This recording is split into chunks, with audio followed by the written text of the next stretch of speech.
Había seguido el Papa ciegamente una tradición de su familia. Su hijo mayor Juan debía ser hombre de espada, a semejanza de Pedro Luis, bajo el reinado de Calixto III. César, el segundo, iba a vivir como cardenal, lo mismo que él en la época de su tío.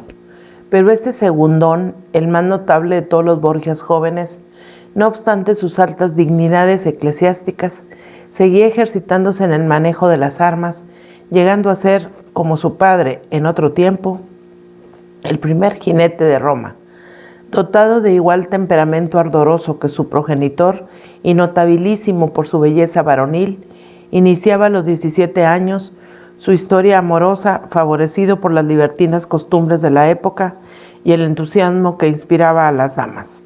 Estas empezaron a popularizar los nombres con que luego les fueron designando sus panegiristas: el rubio César, nuestro César, el único César.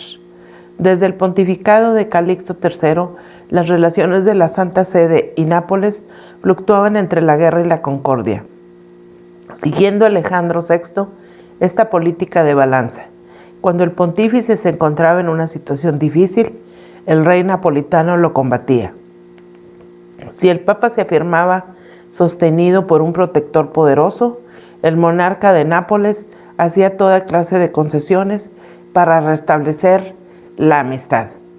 Bajo la infidencia de Ascanio Sforza y deseoso de recobrar las posesiones de la Santa Sede usurpadas por la dinastía de Nápoles, entró Alejandro en una alianza formada por Venecia, Milán y otros estados italianos.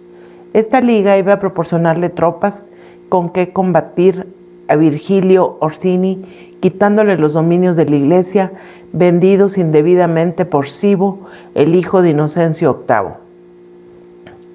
Para dar sin duda más fuerza a dicha coalición, en la que representaba Ludovico Sforza el principal poder ofensivo, se efectuaron en el mes de junio las bodas verdaderas de Lucrecia y Juan Sforza, siendo celebrado tal suceso con uno de los banquetes más famosos de aquella casa. Las necesidades de la política no permitieron el transcurso del año que se había marcado como plazo para que se juntasen los esposos. Y Juan Sforza entró en Roma a la cabeza de un séquito brillante, entre sus cuñados Juan y César, que habían salido a recibirlo. Lucrecia lo vio pasar desde un balcón de su palacio de Santa María en Pórtico, donde vivía con Adriana de Milá, su antigua educadora, y la bella Julia, su dama de honor. El señor de Pésaro, hermoso jinete, la saludaba graciosamente con su gorra, y ella devolvía el saludo a este esposo visto por primera vez. Después de la ceremonia del matrimonio, celebrase un banquete en el Belvedere del Vaticano, al que asistían 150 damas de la nobleza española, los embajadores, los personajes más notables de la ciudad, 11 cardenales y numerosos obispos. También estaba presente la señora Teodorina, hija de Inocencio VIII, y su hija, la marquesa de Gerace. Los hijos de los pontífices difuntos continuaban figurando honorablemente en la corte de los papas herederos. Su situación era comparable a las de las familias de los expresidentes de República, que siguen teniendo entrada libre en las fiestas de los presidentes sucesores, si es que no existe una enemistad irreconciliable. Además, sentábase a la mesa toda la tribu de los farnesios, escoltando a la bella Julia.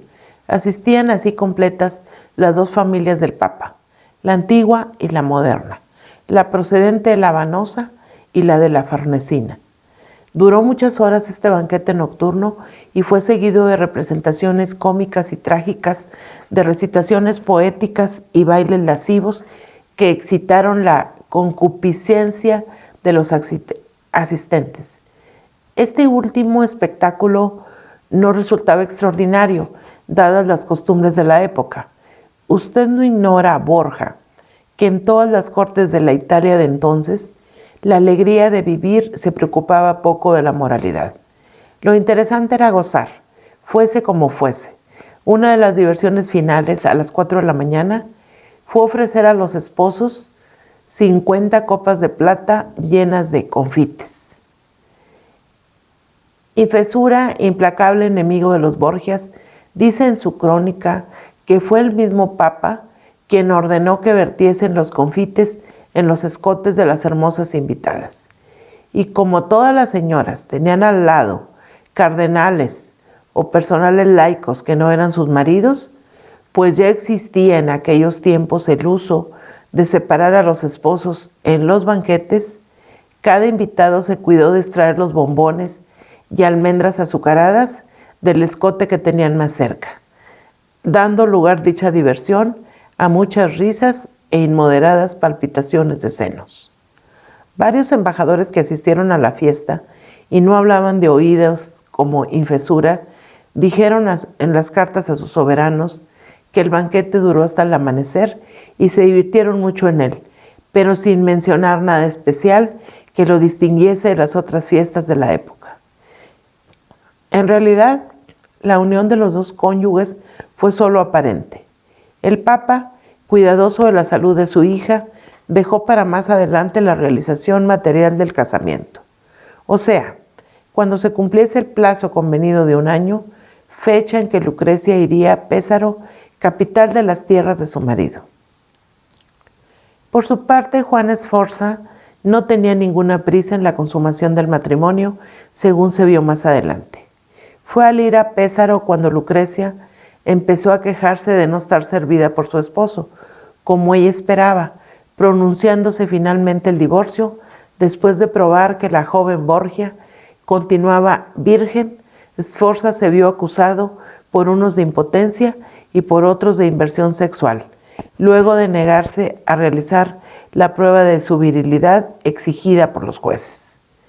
Así empezó su vida matrimonial la famosa Lucrecia Borgia, descrita por los enemigos de su estirpe como un monstruo nunca visto desde los tiempos de Mesalina, y calumniada por las invenciones de su primer marido, deseoso de vengar de tal modo un divorcio que le afrentaba como hombre.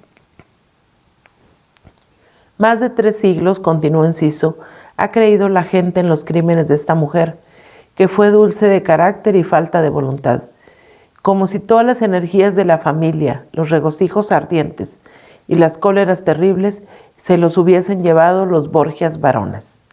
Víctor Hugo, dijo Claudio, con la maravillosa difusión de la poesía, fijó inconscientemente en la memoria de todos esa Lucrecia monstruosa inventada por los folicularios al servicio de los señores feudales, del cardenal Rovere y demás enemigos de Alejandro VI.